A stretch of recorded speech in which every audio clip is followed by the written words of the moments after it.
You guys, I'm sitting here looking at the pictures and videos from the No Kings protest across the country today, and they're even more pathetic and bleak than I could have imagined. Now, I am the type of person who likes to find a silver lining, and at least these unhealthy, emaciated liberals are out getting exercise and sunlight. That is the one good thing to come out of the No Kings protest. But by the way some of these women look, they should call this no shower, no deodorant, no razor. Some of these women, Bush is back in office, okay? It's looking a little jungle boogie. These ladies, they've got hair on their arms, their legs, not winners. And I've been looking for hours. The one thing I cannot find at the No Kings protest is a single black person, okay? This is supposed to be the party of diversity and DEI and BIPOC and all of that crap. Not a single black person at the No Kings protest. I think the black people were like, you want us to go out on a Saturday when it's nice and sunny and traipse around with a bunch of smelly white liberals holding up yard signs? Yeah, we'll meet y'all there. Hold us a spot, we'll meet y'all there. The one thing I will say, Kamala Harris's husband, Doug Emhoff, who you might remember was accused of slapping a woman so hard she spun around in circles and saw stars.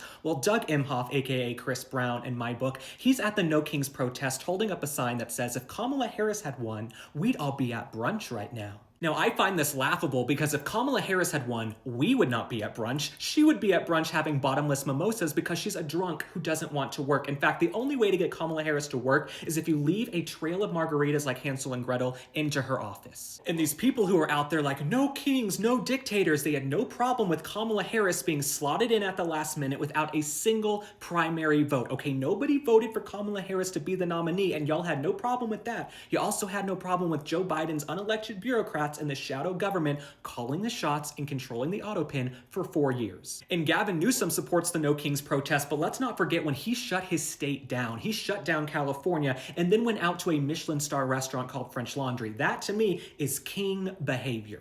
All in all, these No Kings protests are literally therapy sessions for deranged liberals with Trump derangement syndrome. And I always say this, okay? You don't have to love President Trump. You don't have to like him. That's what's so great about living in the United States of America and having free speech. But those of you who choose to make your hatred for Trump your entire personality, I will pray for you because you're very lost and misguided, and it's a sad existence. The last thing I will say is this. I know I'm not a supermodel, okay? I know what I bring to the table and what I don't, but I can say objectively, there is not a single hot person at the No Kings protest, okay? I've seen furries, I've seen freaks, I've seen geeks, I've seen everything in between, okay? There's not a single hot person. That's part of what drew me to the Republican Party, okay? At least there's some glamour. People put some effort and some lipstick on. These folks at the No Kings, oh my God.